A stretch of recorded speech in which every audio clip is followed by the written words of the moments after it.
In 1940, General Motors threw a party. They were celebrating the production of their 25 millionth car.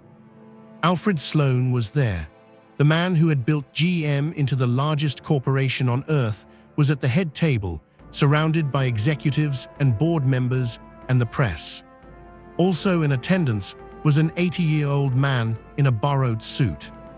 His name was William Durant. He had founded General Motors. He had been forced out of the company he built twice. The second time, he lost $90 million in a single stock collapse. He tried to start another car company. It failed. He declared bankruptcy in 1936. By 1940, William Durant was running a bowling alley in Flint, Michigan, working the kitchen himself, dependent on his former business rivals to pay his bills. He sat at that party and watched Alfred Sloan take credit for building the company he had imagined from nothing. 7 years later, Durant died in a New York apartment, the largest car company in the world, still bearing the name he had given it. Almost nobody at the funeral knew who he was.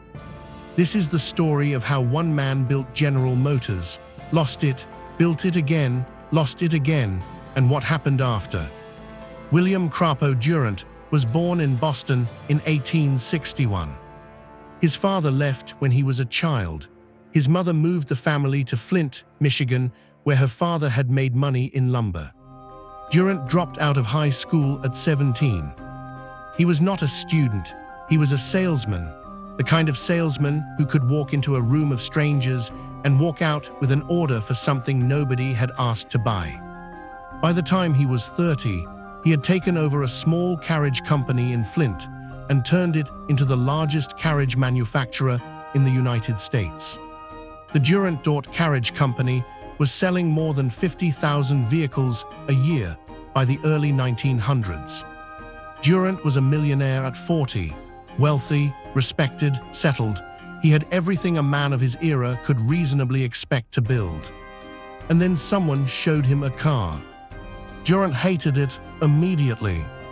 He thought automobiles were noisy, dangerous, and impractical.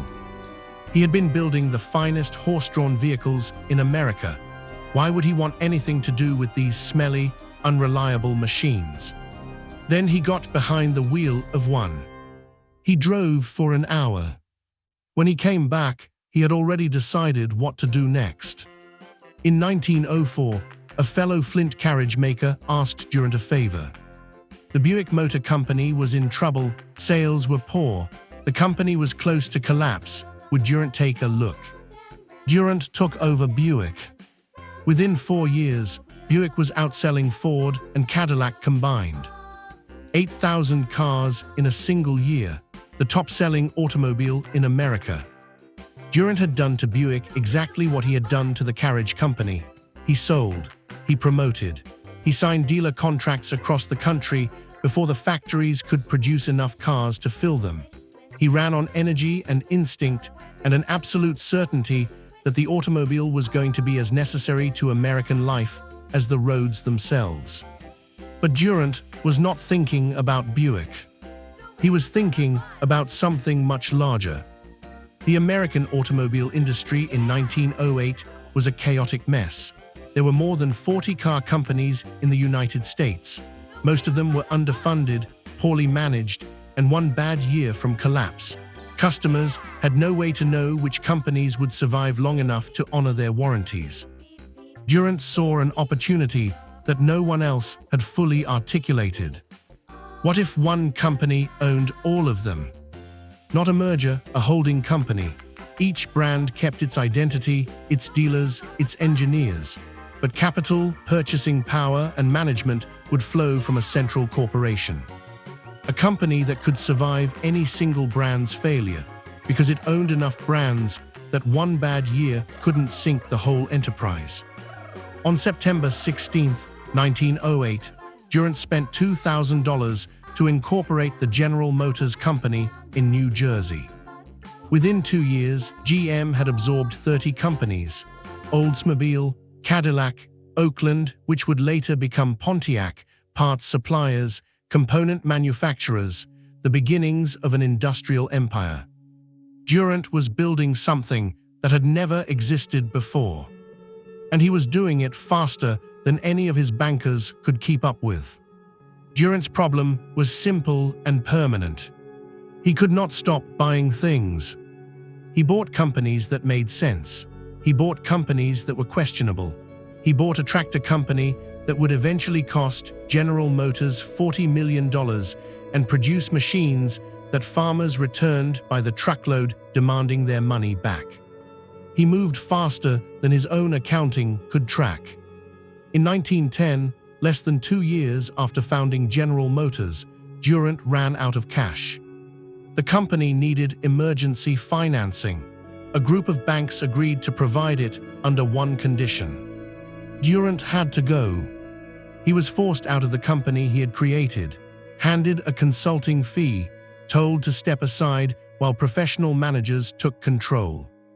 Most men would have accepted the loss and rebuilt something smaller. Durant spent 3 days in his office, then he called Louis Chevrolet. Chevrolet was one of Durant's former Buick racing drivers, a skilled engineer with a famous name. Durant offered to back a new car company built around that name. The Chevrolet Motor Company launched in 1911. Within 5 years, Chevrolet was selling so many cars that Durant had accumulated enough Chevrolet stock to trade it, share for GM stock. By 1916, he owned enough General Motors shares to retake control. At a board meeting that year, Durant announced quietly that Chevrolet now held controlling interest in General Motors. He was back. The years between 1916 and 1920 were the peak of everything Durant had imagined. He brought Chevrolet fully into the GM family. He acquired Fisher Body, which built car bodies for multiple manufacturers. He added Frigidaire. He brought in Alfred Sloan, a parts supplier whose organizational mind was exactly the opposite of Durant's intuitive chaos. By the end of 1919, General Motors was 8 times the size it had been when Durant reclaimed it. GM's own directors wrote to him with genuine admiration. "The company you have built is 8 times larger than the one the bankers were managing," they told him.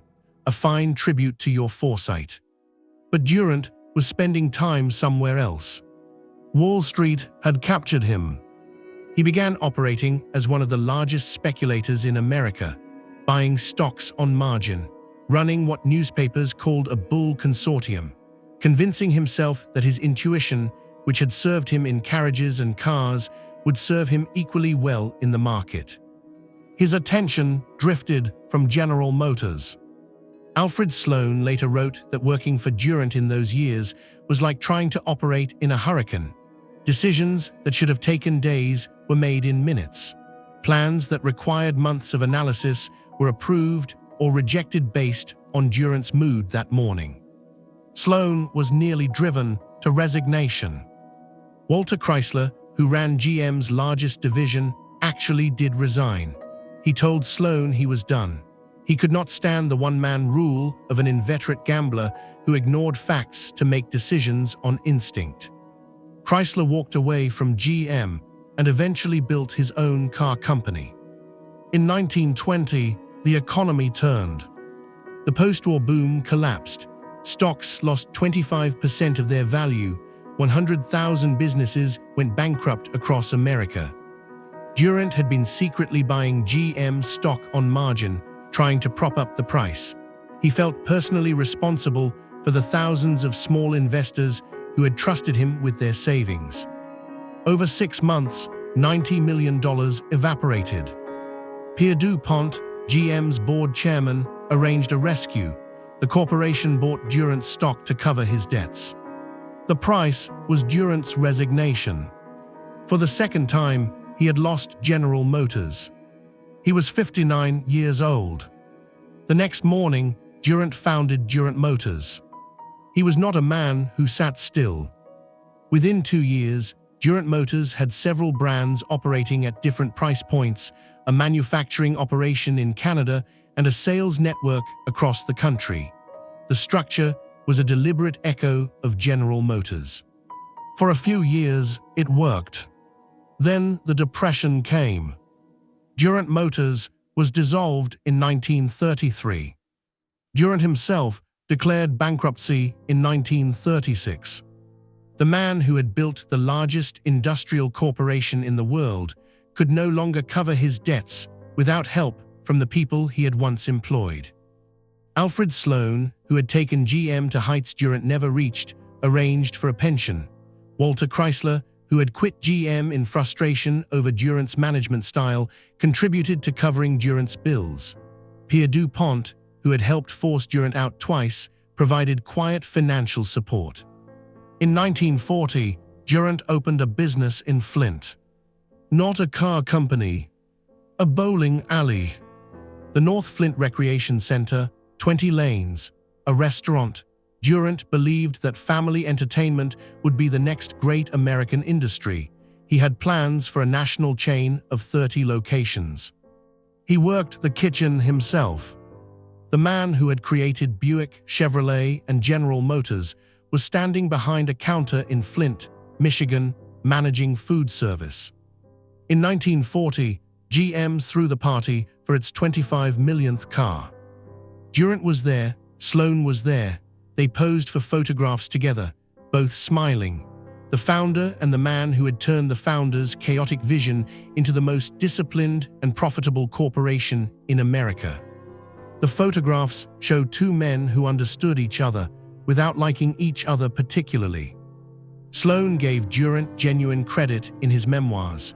He acknowledged that nothing he built would have existed without Durant's founding vision. But he was also clear that Durant's way of running a company was incompatible with its survival at scale. Durant had the ideas, Sloan had the systems, one without the other produced nothing lasting.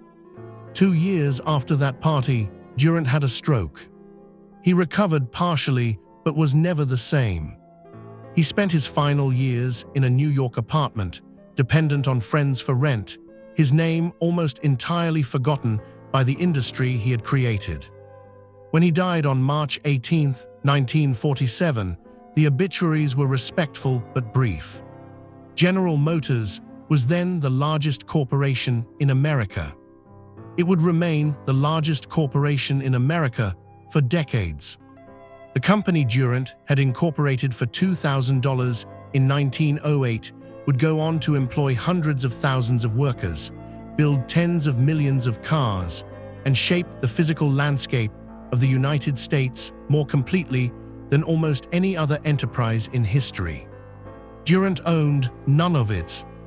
He had built it and lost it and rebuilt it and lost it again, and the machine he had set in motion ran perfectly without him for the rest of the century. There is a bronze statue of Billy Durant on a street corner in Flint, Michigan. No pedestal, life-size, standing on the sidewalk as if he just stepped out of the carriage company offices and is about to pitch someone on the largest idea of the 20th century. He looks like a man about to talk you into something, which is what he was. He dropped out of high school at 17.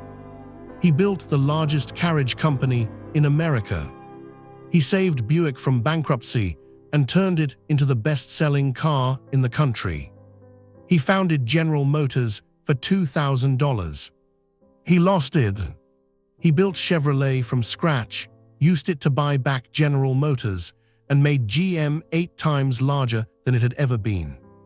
He lost it again. He went bankrupt. He opened a bowling alley and worked the kitchen. And the company he had named, the company that bore the shape of everything he had imagined in 1908, went on to build the American middle class, win a world war, and produce a quarter of all the automobiles on Earth. Billy Durant got none of the credit and almost none of the money. He got a statue on a sidewalk in Flint. It is one of the few monuments in America to a man who built something extraordinary and was simply not cautious enough to hold on to it. Did you know Billy Durant founded General Motors before today? Tell me what surprised you most in the comments.